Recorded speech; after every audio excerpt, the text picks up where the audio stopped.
guys, okay, so this time we're gonna make our wind chime, and I gave you wood beads, so they do actually make a little clinking noise, not to be too noisy, but it's so pretty. So you are going to use the top of a water bottle, so we're upcycling, which is always my favorite thing to do. And you just need the top for this one. Your glue, you're gonna need 4 of these, whether you do the sparkly ones or you have plain colored ones, up to you. Your beads, and then this was the color yarn we went with. So the first thing you're gonna do is glue all around.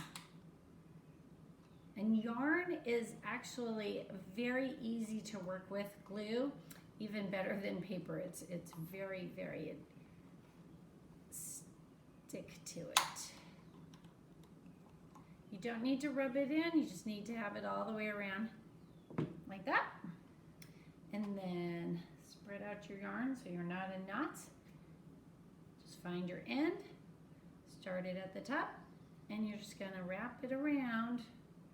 Again, don't worry about covering all the glue. Remember, the glue is white glue, so it does dry clear. And you're just gonna go all the way around. What's great about this yarn is because it's made up of several different colors, so it looks like you're using different yarn, but you're not. It's the same piece, and it just shows up. Each strand has a different color. So if you leave a space like this, you've got 2 choices. One, you can push it up, but then that can be sticky. Or your next round, you just go in between it. You don't even notice. It's absolutely fine. And this particular water bottle has like grooves in it, so it's really hard to get past it. So you got to go back and go through those a lot. But again, I gave you more than enough yarn, so even if you have that issue of having to kind of double lap it, it's fine. So you're gonna go all the way around with that. I did a short piece so that you didn't have to watch me spinning yarn here all day. Obviously, a lot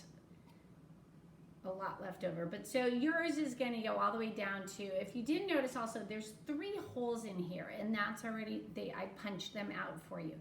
So then you just set it aside for now to dry, and then I only did 3 holes, so you're just gonna get 3, and then put your beads on there however you want. The bottom bead, let me show you, I'll take this one out. I don't have any beads left because I want to make sure you guys had lots of beads. So the very one that goes on the bottom, you're going to push it through and then fold it over and then back up like that. And then that'll hold it on like that. And then in between, if you want to make sure, let me show you. So you want to make sure they don't follow there. They don't really slide, but let's say you just want to make sure that it doesn't. You can just do the same thing. And you make that little spot in there and put them every so often. And then I would do all your beads, and by then that's given this plenty of time to dry. And then you're going to find the holes. Again, there's 3. And you just poke it through. Pull it over. You can twist it around, or you can just tuck it back up. I mean, they're fairly light, so there's not a lot of pressure on it. So you're gonna do that all 3 times after you've done all your beads, and then you need one of them, again, whichever color you pick, to do your holder. And so what I did was just put it on here, wrap it around once, wherever you started, then twist that so it's not coming off. Make your handle. You're going to get on this side, go under,